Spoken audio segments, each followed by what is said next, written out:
Shalom. Wah, sebetulnya kita ini anak-anak Tuhan Yesus itu istimewa.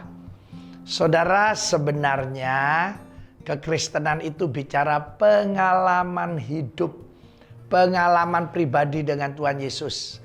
Selain ketemu Tuhan Yesus bertobat, kita juga harus mengalami pertolongan-pertolongan Tuhan yang biasa disaksikan.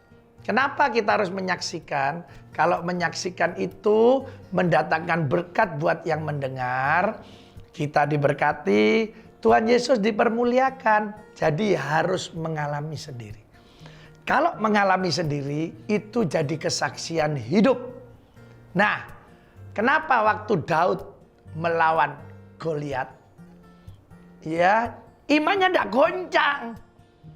Goliat ini raksasa. Dia tidak goncang. Karena dia punya pengalaman pribadi dengan Yesus. Kita juga saat ini iman kita tidak akan goncang. Tidak akan menyerah kita. Tidak akan mundur. Tidak akan kalah. Kenapa? Karena saya berdoa. Semua kita mengalami sendiri pertolongan Tuhan. Ayo bagaimana supaya iman kita tidak tergoncangkan. Mari kita baca 1 Samuel 17 ayat 37. Saya baca ya. Pula kata Daud, Tuhan yang telah melepaskan aku dari cakar singa dan dari cakar beruang. Lah, dia sudah ngalami kan? Katanya Tuhan juga akan melepaskan aku dari tangan orang Filistin itu. Kata Saul kepada Daud, pergilah, Tuhan menyertai engkau.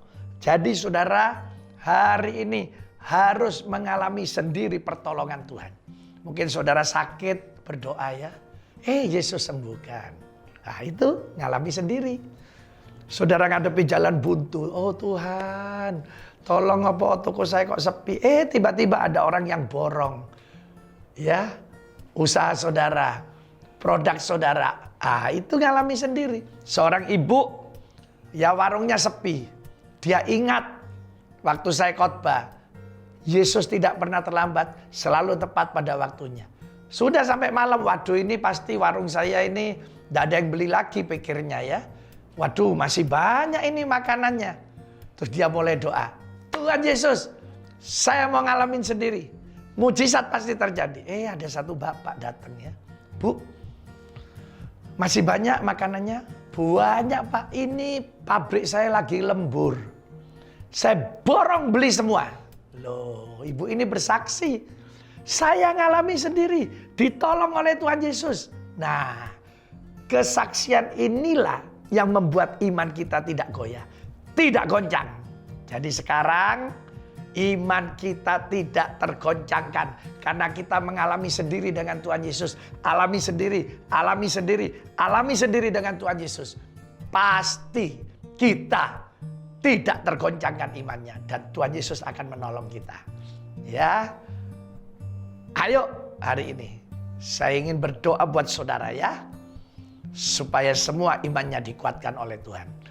Tuhan Yesus, kami percaya semua hari ini yang mendengar firman-Mu ini, iman kami tidak tergoncangkan.